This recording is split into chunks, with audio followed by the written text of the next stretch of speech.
It's here. The successor to everyone's favorite gimbal, named after an Australian bird, the WEEBILL S. Zhiyun has sent me this gimbal for the purpose of making this video, and I'm super excited about it. I was a huge fan of the WEEBILL LAB, and I just couldn't wait to get my hands on this next generation. But it does make me wonder though, what's actually new and different about it? Who is it for, and is it worth the asking price? Now, some of those questions you're gonna have to answer for yourself, but after having used it for a few weeks, I gotta say, I'm sold, and we'll go into more detail as to why. Now, before diving in too deep, I just want to say that using the WEEBILL S has been an absolute joy.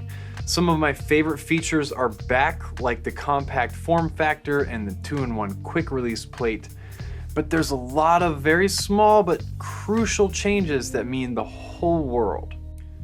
Diving in, the first thing I noticed is that it looks every bit as compact as the WEEBILL LAB, and that's because it is. But there are a few small key differences to the overall design. The locking latches, which are used for balancing your gimbal or storing it away, have been switched out for a different design, making everything feel and look a little bit more unified. The adjustment knobs for balancing the gimbal are a pretty welcome addition too.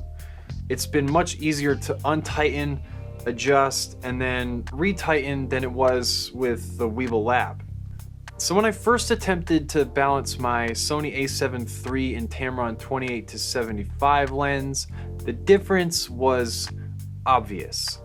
There is a lot more space for being able to balance your camera setup on this gimbal.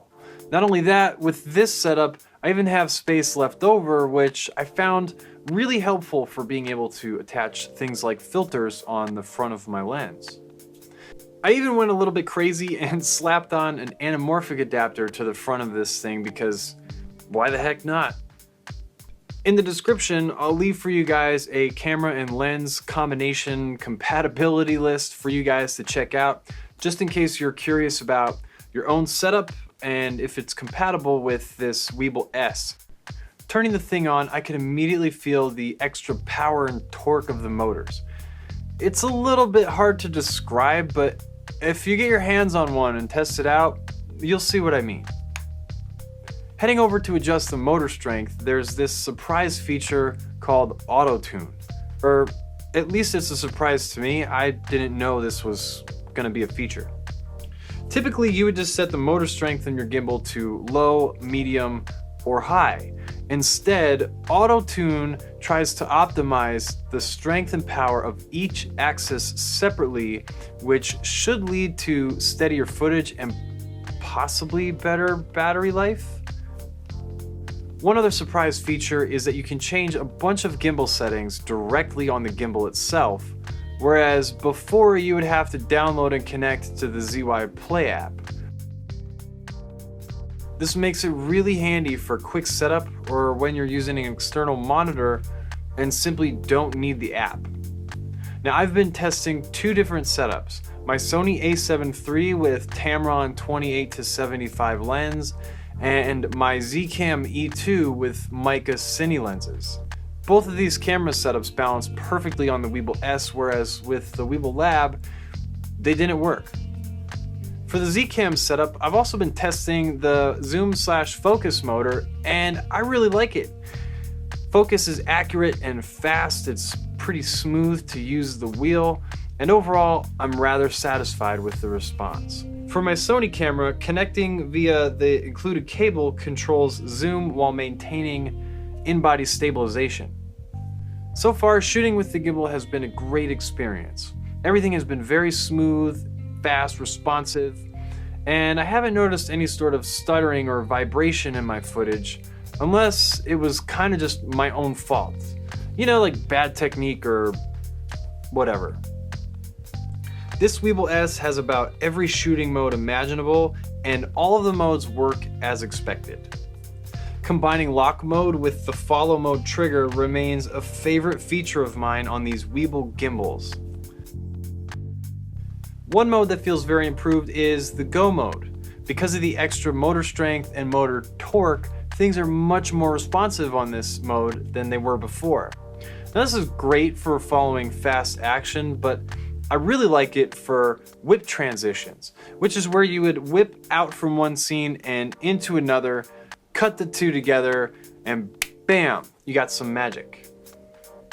I also find vortex mode to be a lot more useful now too, since you can adjust the roll axis directly on the gimbal. You can get some very smooth and fluid results, or if you're feeling a little bit crazy, you can quickly adjust it and get some pretty dizzying results. Now, one big omission when I first received the WEEBILL S was image transmission, but it's not actually gone. In fact, it's back and better than ever before. For starters, it uses HDMI, so it's compatible with virtually any camera. It's got 1080p output resolution versus the 720p of the WEEBILL LAB, and it has dual external antennas, which I have found to drastically improve both the reliability and distance of the wireless connection. In the future, they're going to be releasing a receiver, and with this receiver, you'll pair it to the transmitter and you'll be able to have a wireless monitoring solution using whatever external monitor you would like. Now, the receiver isn't out yet, but stay tuned because in the future, I'll have a video dedicated to the new image transmission system, how to set it up, how to use it, some cool tricks. We're gonna do some tests and yada yada, so stay tuned. Now, the new image transmission comes in one of 3 different packages available for the WEEBILL S. The basic package is essentially just the WEEBILL S, and it's $439 US. That's a really good price.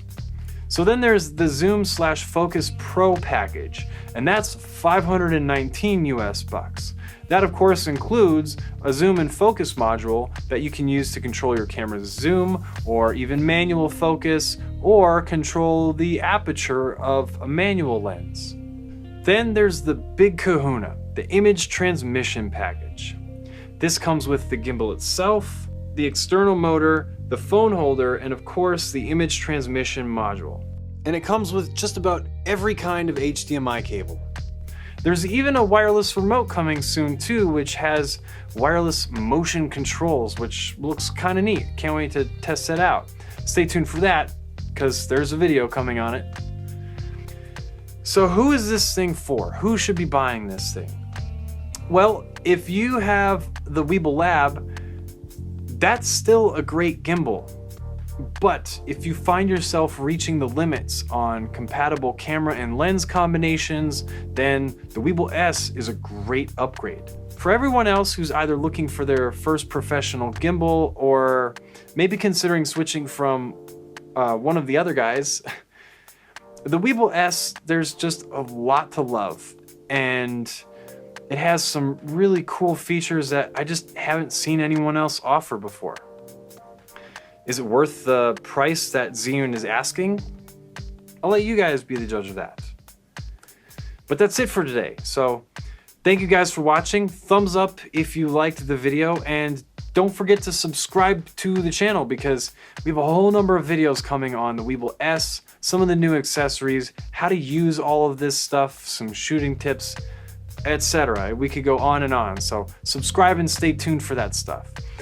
Let me know too if there's anything that you guys want to see in some of these upcoming videos. Just hit me up in the comment section down below and I'll be sure to get back to you. And yeah, that's it. Until the next one. I'll see ya.